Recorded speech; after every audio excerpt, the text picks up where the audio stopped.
Om Namo Bhagavate Vasudevaya. Namaste everyone and welcome to our second session on the Bhagavad Gita. You may remember that we had one discussion previously on how to study the Gita. And going forward, we are going to have a session each on every chapter of the Bhagavad Gita. So before going into the first chapter, that is the first adhyay, which is the Arjuna Vishad Yoga, Nilesh, I have one question, one very basic question for you.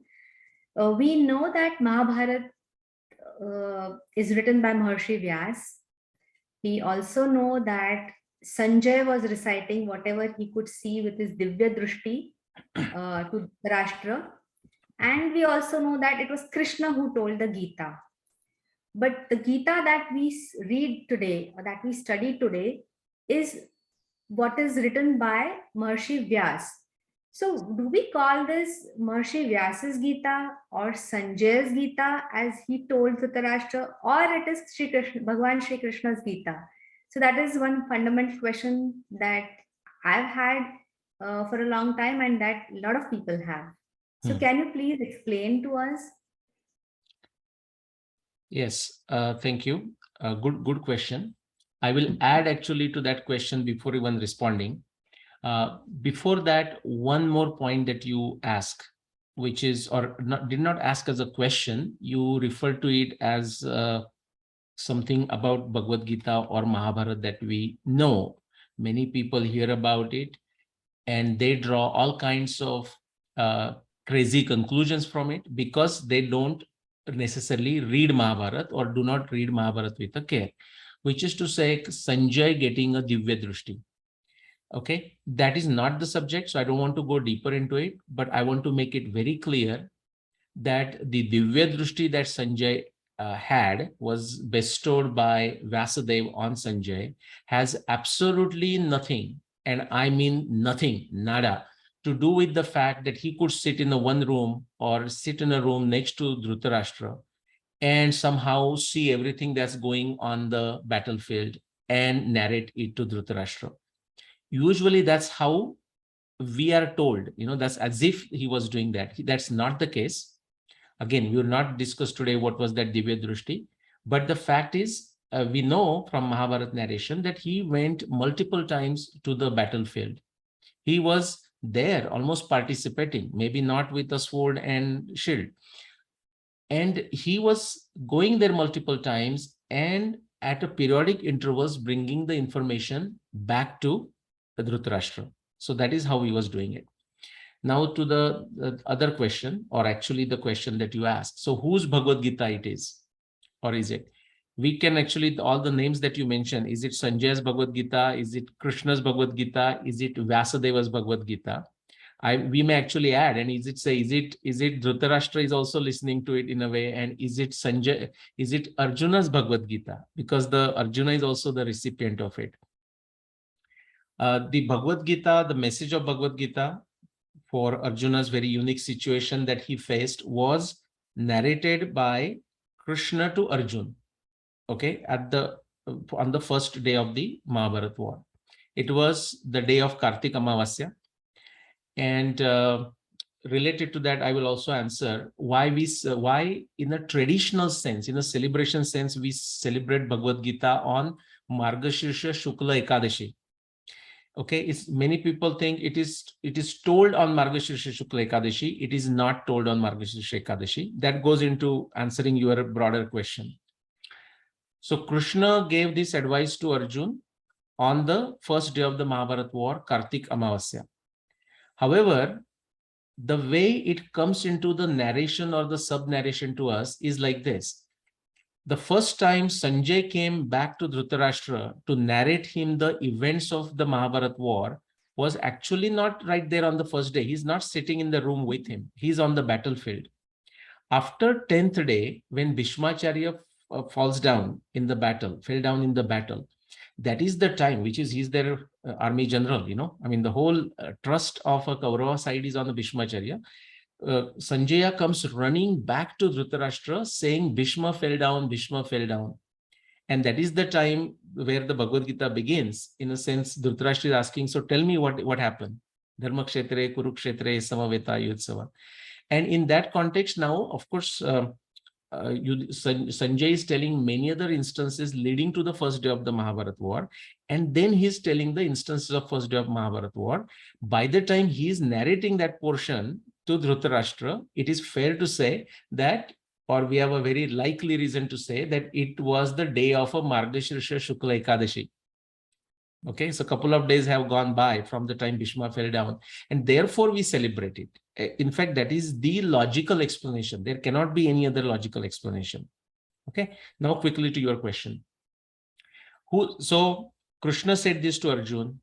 Now Vyasadeva wrote Mahabharata about, say, 18 years after the Mahabharata war. And then he wrote it after focusing himself and sitting in a cave in the Himalayas. And it took 3 years to actually write down the whole thing. This all information comes into Mahabharata. Okay. Now, whose Bhagavad Gita? The question that you ask, and I did take these digressions, but that was required.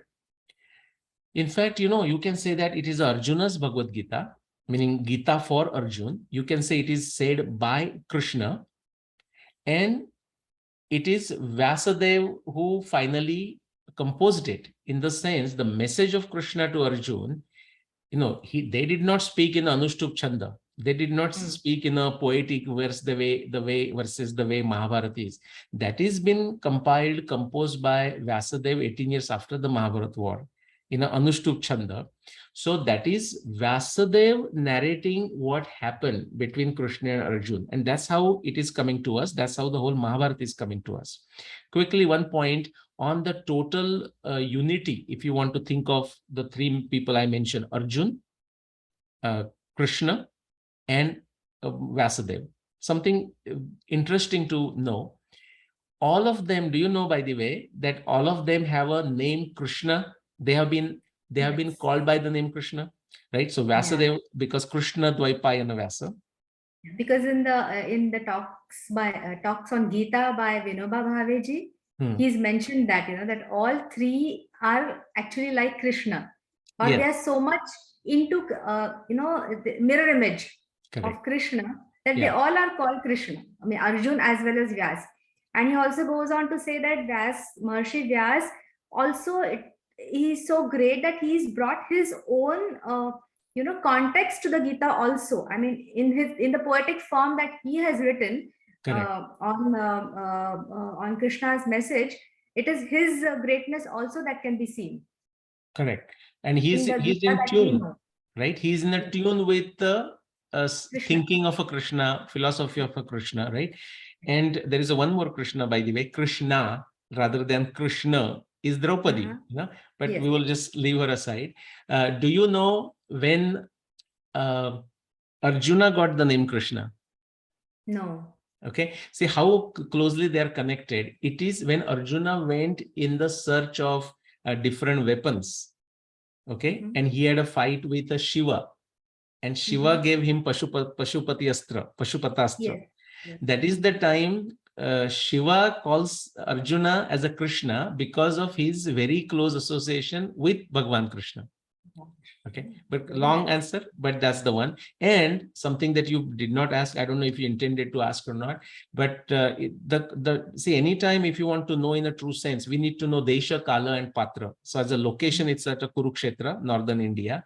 As a context is the Mahabharata war, and the Kala is 5561 BC, more than 7,500 years ago. Back to you. Absolutely. Yes. So that was great to know your perspective on whose Gita it is, and let's get into the Arjuna Vishad Yoga. Now it is Vishad, that means Arjun's despondency is what the first chapter is about. So when he says Sidanti mama gatrani mukham cha parishishrati, so Arjun is a great warrior, right? He has won many wars before this Mahabharata war. He has fought so many warriors. He's very brave. But what happened to him suddenly on the Mahabharata battlefield? I mean, what actually affected, why did he become so, I mean, the shlok says that he started trembling, and then the Gandhi, the Dhanusha, his bow fell off from his. Then he just sat, giving up all the arms, sat in the ratha, very, very, very kind of like crying or shaking, or, but how can one great warrior, what suddenly happened to him? And what is your, what do you think would have happened to him? Yeah. Yes, no, I mean, again, a great question. And it's a great question for a different reason. In a very simplistic fashion, even some great commentators otherwise have reached some wrong conclusion. For example, some people, and for that, there are so many commentaries on Bhagavad Gita that people have to read it if they really want to know this in the original. There is no point lazily asking a question, oh, like which commentary says that?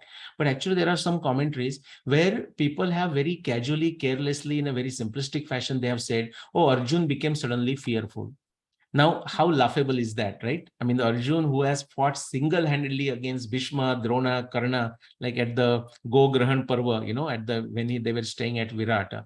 Suddenly, he's going to be in that position? Definitely not. In fact, right in that first chapter, and I would encourage people to notice that when they study it. Initially, when he's asking to Krishna, please bring my chariot right in the middle so that I can see the warriors on the both sides. In Sanskrit, the Utsaha, he's actually very excited.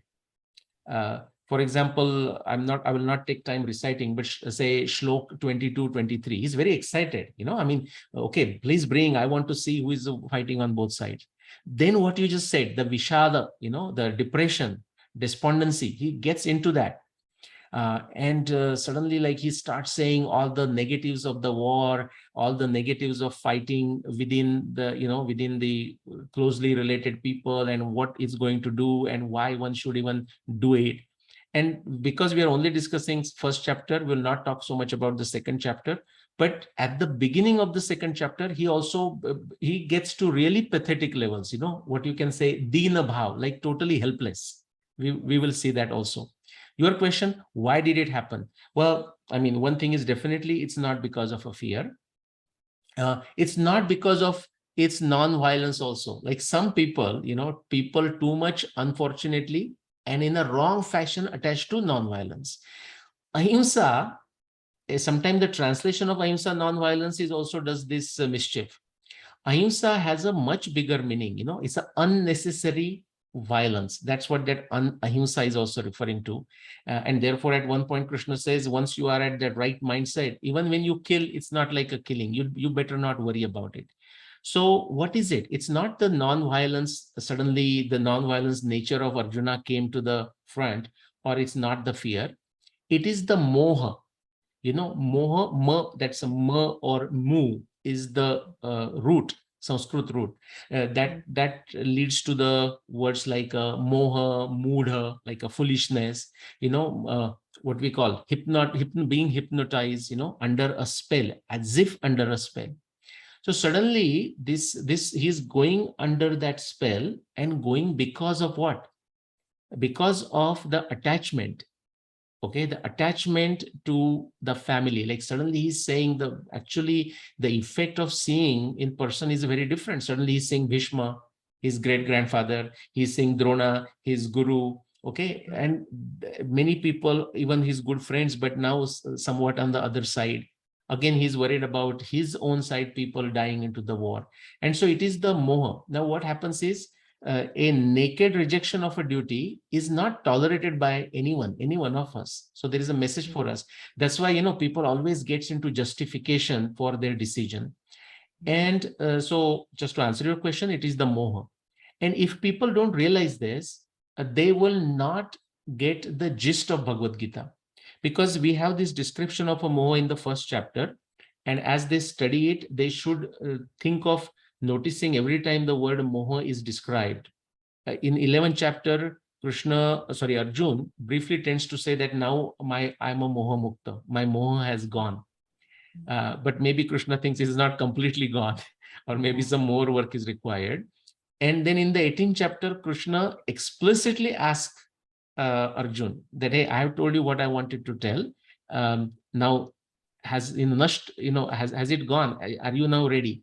And Arjun is saying, Nashta moha smritir labdha. So if you take this moha, there is a word moha in the first chapter, and you connect with the 11th, sort of a halfway you can say, but at the end, and Arjun saying Nashta moha smriti labdha, then you understand that what Gita is really trying to tell us is about this principle of detachment, that samyak vritti, and that's where it comes from. So he has lost the balance, in a simple language, and that's why he's into this state of despondency or depression. True, true, very true. So my next question is, there is one very nice shlok in the first chapter, I think shlok number 10, which says, Aparyaptam tadasmakam balam bhishma virakshitam, paryaptam tvidametesham balam bhima virakshitam. So basically, Duryodhana is telling Dronacharya that this vast army of mine is led by Bhishma Pitamaha, who is so powerful. And this limited army of the Pandavas is led by Bhim. So he is kind of comparing Bhimsen with Bhishma Pitamaha. I mean, is Bhim such a very important, strong character in the Mahabharata? According to you, who is the like the hero of the Mahabharata? Yeah. In your opinion, you have studied it a lot. Right. In Mahabharata, depending on a certain point of view, just like Bhagavad Gita, if you study from a yoga point of view, you see yoga everywhere. If you see from a Sankhya point of view, you see Sankhya everywhere. Bhakti, you see Bhakti everywhere. That happens. Same thing can happen with Mahabharata, because it's such a beautiful, intricate, his Itihasa writing of Vyasadeva. And true Itihasa, history, has many heroes. So it's like almost difficult to say. Like, for example, take Shivaji Maharaj Charitra, which is your specialty, by the way. But what you'll find is, okay, is Netaji Palkar the hero? Is Tanaji the hero? Is Baji Prabhu Deshpande the hero? Is Murarbaji the hero? Of course, Shivaji Maharaj is there, just like a Krishna, you can say, something like Krishna is there, yeah. Right? So to answer that question, we can also ask the question, well, what I think is one point of view, but it's interesting to see what Mahabharata has to say about Bhima. Okay. Then in the later times, in our times, not that long ago, 1,000 years ago, someone like Sri Madhvacharya of Advaita Sampradaya, what he had to say about Bhima, we can say that. Someone like a great researcher like Dr. P.V. Vartak, what he had to say about Bhima based on the evidence of Mahabharata text. But because you are asking the question Bhishma and Bhima, it will be also interesting to see what Bhishma has to say about the Bhima. Before even the war comes at the Draupadi Vastraharan, even Bhishma is saying, just relax, Bhima, at this time. Eventually, you are going to make the final decision. That much in the future, Bhishma can say, who is this hero? Something more interesting. If you read the Udyog Parva descriptions, and then of course Bhishma Parva descriptions leading to the day of the war, on paper, and actually he was a brave warrior too, Drishtadyumna is actually the general, what you can say, military general of the Pandava side, just like a Bhishma is on the Kaurava side. Okay, so yes, he's there. But who is saying this? The shlok that you just recited, it's been said by Duryodhan. Duryodhan, yes. Duryodhan is very sharp. Duryodhan knows who is the real general on that side. So therefore he's saying here on this Bhishma, the other side, it has been protected by Bhima. Duryodhan knows exactly who the general is, whereas on the paper, even on the Mahabharata, it will be said that the Drishtadyumna is the military general on the Pandava side. The greatness of Bhima goes beyond his war skills. First thing, he is expert in many things. Many people, again, that's not the main subject, by the way, Bhagavad Gita chapter subject, but just because you asked that question, you think of Bhima and immediately people who have not read Mahabharata, they will think he's like a club fighter. He's good at the club, something like this. No, he's very good with the club. He's very good with the sword. He's very good even using ordinary or extraordinary things like an elephant and a tree and a wheel of the chariot and everything. And he's a great Dhanurdhari, that is also given right in the Bhagavad Gita if they read it. Not only that, just like Arjuna is known as a Savyasachi, ambidextrous, he can do with the both hands. we have a description, not the words of Visachi, but actually, the proof. We have Bhima description fighting with the both hands, left hand and a right hand with the dhanu. But something else, even his statecraft and a strategic sense is a big one. Maybe after Bhagavad Gita, we will do this on a Bhima sometime or a few sessions, which is to say, he suggested when there was a discussion in the Pandava camp, who should be made the military general. You know what Bhima suggests? Bhima suggests who is the one who kills Bhishma, that fellow, against whom Bhishma won't fight. If you are blank on it, that's fine. We'll come back to the name. His sex is not kind of well determined. That fellow. That's why Bhishma considers him as a woman per se, and therefore he will not fight with him. Okay. Again, suddenly we are both going blank, and that name is not be coming. Right. It starts with a show, I think, but it will come. Anyways, no worries. So Bhima suggests that individual because Bhishma is now, they have made Bhishma as the general. The perfect person to fight against him is this individual against whom Bhishma will not even throw the arrows, not release the arrows. Okay. So anyways, so that back to that. So Bhima is in many ways actually superior to Bhishma. That is my assertion. Okay.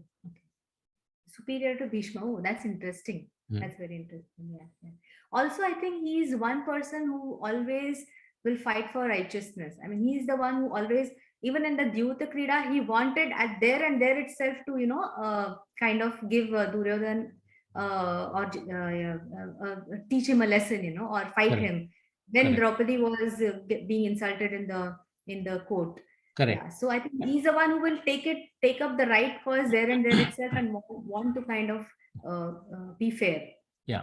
By the way, Ashwini, the name I was thinking was Shikhandi. Shikhandi to Mahabharata. So Bhim suggests that Shikhandi should be made the military general on the Pandava side. Okay. And there is a strategic thinking involved, because if Bhishma is on the other side and they make Shikhandi, so supposedly military general fighting with the military general, then guess what? It is a very strategic move, right? And it was not accepted. But the point is, that was eventually, that's what they ended up doing after 9 days. You think of it.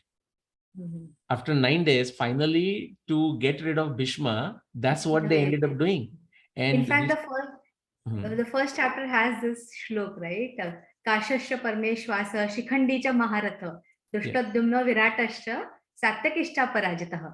Yes. So I don't know how we both missed that Shikhandi. Yeah, then suddenly, our the years that we have added, sometime if we are not doing this. But anyways, at least I could recall Shikhandi, and that's fine. If we wouldn't have done it, Ashwini, I'm sure when this goes on the YouTube, people would be kind enough to write that name in the comments. They do that. So which is good. Okay. Anything else specifically? You have a question? So, I think basically this first chapter being on Arjun's moha, despondency, vishad, and we will then get into the further adhyayas going forward in our sessions. But we both read Vinoba Bhave's talks on Gita a lot. So in his first chapter on the first adhyay, he has 18 chapters by Vinoba on every adhyay, one on each adhyay, right? So he says the one key message he says in the first chapter is Swadharma. One key, there are so many key messages of the Gita, like on Sankhya, Atma, Karma Yoga, Nishkama Karma Yoga, Sthita Prajna, all that. But Vinobaji says in the first chapter that the key message that Bhagavad Gita we need to take from the Gita is Swadharma. So you want to see your 2 bits and we can end there. Yeah. So in the case of Arjun, he's a Kshatriya and he has fought many wars. So naturally his Swabhava Dharma and therefore a Swadharma is naturally as of that of a Kshatriya, And now for some different reason, the family reasons, the attachment to the family members and that moha, he is trying to go away from it. And what Krishna is saying that, what is that? The Shreyan Swadharmo Viguna, he may pretend that that's not his point, but this is not going to be useful to him. And so actually in that context, yeah, just I'll make a comment and we can stop, which is to say, to our listeners, I would encourage them as they study first chapter to make a list of things, all the arguments that uh, Arjun is making, including even the descriptions that he is saying. And we can relate to that when we get angry sometime, and we'll see that.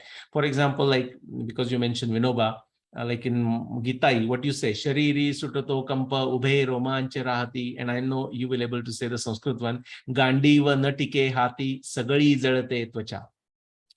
Right? So what I'm saying is, even that description of Arjun like this, and then what he's saying, for example, he says, hey, I don't see anything good coming out of this. Or he asking, hey, if I kill my relatives, how am I going to become happy? Yeah. Or I have heard that if you actually end up doing this, then you create more pap that is very difficult to get rid of. I have heard such a thing, and so on. He's saying this. I would encourage our viewers, and especially those serious folks who want to study Bhagavad Gita, when they go through the first chapter, to make a list of these Arjuna's descriptions, but also Arjuna's arguments.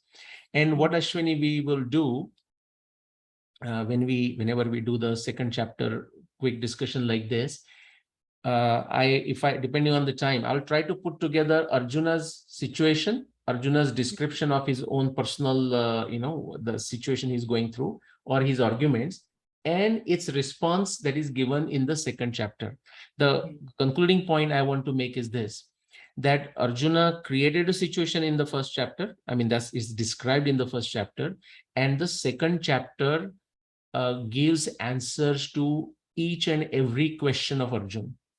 Okay, that is the case. So entire thing of the gist of Bhagavad Gita, everything that Krishna in a way wanted to say to Bhagavad Gita, or Vyasadeva wanted to condense in the Bhagavad Gita, is given in the second chapter.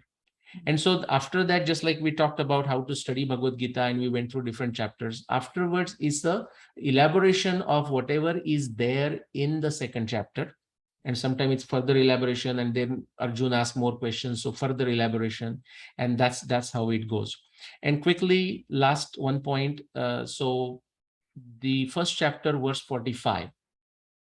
When I mean, I know you have it by heart, Ashwini, but if that we remember, so Vinoba's Marathi is like, Are re kevade papa ami arambhile ase lobhe rajya sukhasati marave swajanasase. Or you can say, Aho bata mahat papam kartu vyavasita vayam, right? And yadraja sukhalobena hantu swajanamudyata, right? So there are three vichara dosh in that particular point, which are just quickly I'll mention that and we'll stop on that. Which is to say, he's saying like we killing or me killing this, okay, it's not correct. Now in that the vichara dosh is that he is assigning, he meaning me, myself, I, which is really the Atma, but he's identifying with his body, okay, because you'll see the whole discussion of the Sankhya Yoga, the Inusmin Yatha Dehe and everything in the second chapter. In response to this, the second one is, you mentioned Swadharma, right? He's deviating from his Swadharma, from his Swabhava. Okay, so that is, which means what? That moha, that Swajana moha is because of the deviation from the Swadharma. Okay, so that is another vichar dosh. If you do Swadharma, then there is no, because that balance thing, there is no question of whether it is like killing your own or killing somebody else. No, doing the right thing.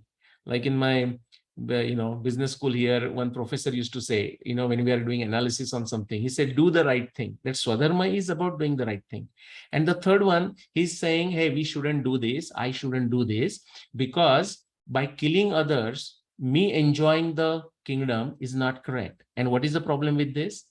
Because the idea is a karma yoga, but here he's confusing his natural duty with as if he's doing it to enjoy the kingdom.